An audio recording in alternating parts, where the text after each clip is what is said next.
Dear student, आज हम Kirchhoff law के बारे में डिस्कस करते हैं। किरचॉफ लॉ क्या होता है? किसी परिपथ में धारा व वोल्टेज की गणना के लिए किरचॉफ ने दो नियम दिए। Number 1, Kirchhoff first law. Kirchhoff first law को हम क्या बोलते हैं? किरचॉफ करंट लॉ, जिसको शॉर्ट फॉर्म में केसीएल लिख सकते हैं। केसीएल भी लिख सकते हैं। और दूसरा किरचॉफ सेकेंड लॉ दिया है। किरचॉफ का सेकेंड लॉ,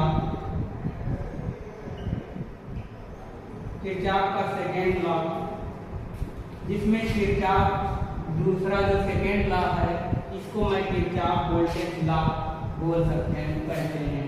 और वोल्टेज लॉ को हम शॉर्ट फॉर्म में केवीएल के रूप में भी दर्शा सकते हैं। अब हम किरचॉफ का फर्स्ट लॉ के बारे में डिस्कस करते हैं। पहले मैंने किरचॉफ लॉ के बारे में बताया, फिर उसके बाद सिग्मा आई इक्वल टू 0। जब मैं एग्जाम्पल लेते हैं, ये जैसे मैंने एग्जाम्पल लिया I1, I2, I3, ये जंक्शन पर या पॉइंट पर आ रही धाराएं, और I3, I4 ये जंक्शन से दूर जा रही हैं। ऐसे इस टाइप से ये जंक्शन से धाराएं दूर जा रही हैं।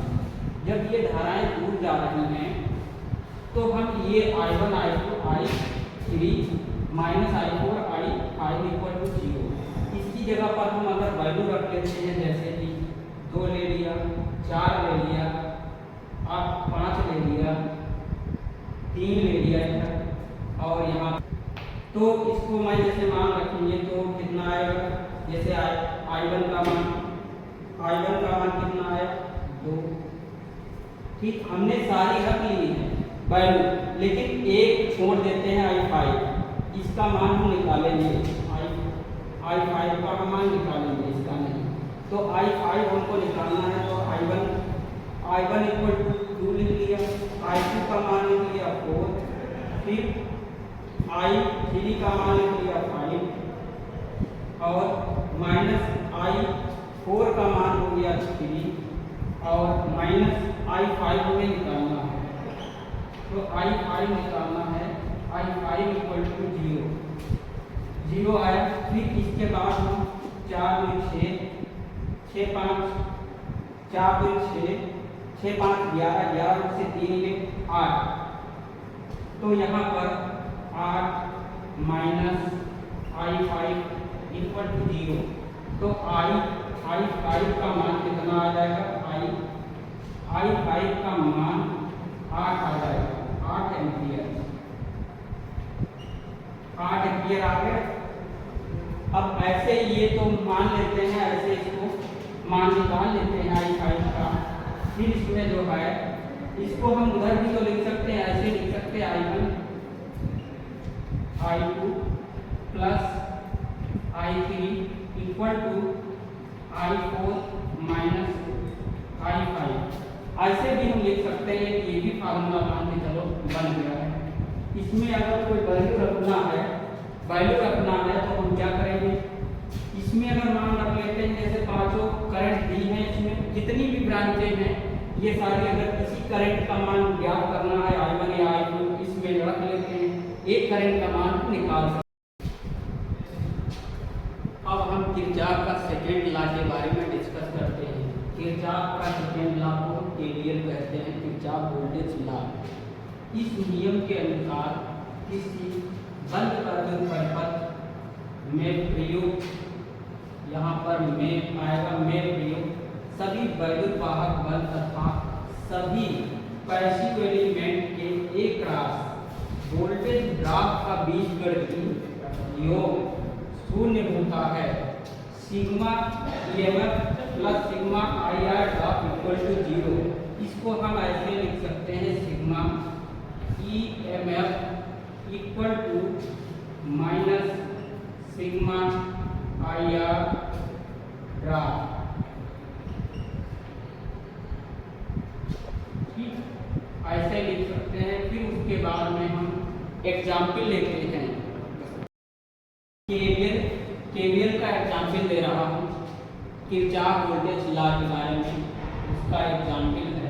यहाँ पर जैसे मैंने सोर्स लगा लिया, एक लोड लगा लिया, एक दूसरा लोड ले, ये रजिस्टिव लोड है, ये इंडक्टिव, ये कैपेसिटिव लोड है।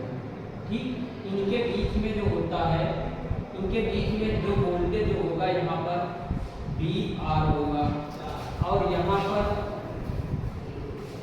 VL होगा और यहाँ पर जो वोल्टेज होगा वो क्या होगा, VC होगा। ये पूरा जो है एक मेश हो जाता है, मेश। अब इसको हम सॉल्व करते हैं। इसमें पहले ये जान लो लोड होता क्या है। ये लोड है, इसमें जो लोड है जैसे रजिस्टिव लोड, ये इंडक्टिव लोड, ये कैपेसिटिव लोड। इसमें मैंने VR वोल्टेज ले लिया, इसमें VL वोल्टेज ले लिया, VC वोल्टेज ले लिया। हमेशा जब लोड में करंट प्रवेश करती है, पॉजिटिव सिरे से प्रवेश करती है, नेगेटिव सिरे में बाहर निकलती है। ऐसे पॉजिटिव और सोर्स में हमेशा पॉजिटिव सोर्स से निकलती है, जो प्रवेश करेगी वो नेगेटिव सोर्स से। ठीक, और इसमें हम सबसे पहले ये ध्यान देंगे कि सबसे पहले जो चिन्ह आएगा, साइन आएगा, उसी को हम लेते हैं। जैसे यहाँ पर वोल्टेज है बैटरी में, तो E मैंने ले लिया, इसमें चिन्ह पहले क्या आया है, माइनस का। फिर उसके बाद में यहाँ पर हम लोड में प्लस का पहले आता, माइनस का इसमें आता है। तो हमें लेना है यहाँ पर VR वोल्टेज। तो इसमें क्या हो जाएगा, I जैसे हमने ले लिया I और इंटू VR। तो यहाँ पर I, यहाँ पर प्लस का चिन्ह आएगा, I इंटू R। ठीक, I इंटू R। फिर यहाँ पर क्या है, इंडक्टिव, और I जो है VR इक्वल टू होता है I इंटू R। ठीक, यहाँ पर VL इक्वल टू होता है I, कैपिटल में बनाओ चाहे स्मॉल में, I इंटू XL, और यहाँ पर हो जाएगा VC इक्वल टू होता है I इंटू XC। ठीक, अब यहाँ पर हम क्या करेंगे, प्लस लगा के यहाँ पर इसका जो है वोल्टेज लिख लेंगे I, VL equal to IXL। फिर उसके बाद प्लस, यहाँ पर प्लस तो I इंटू XC, ठीक, इक्वल टू 0। तो इसको मैं सही रूप में लाना है, तो इसको हम क्या करेंगे, इक्वल टू, E को मैं उधर भेजूंगा, इसको मतलब उधर भेजा, एक इधर पार्ट में आ गया, तो I R plus I XL plus I XC।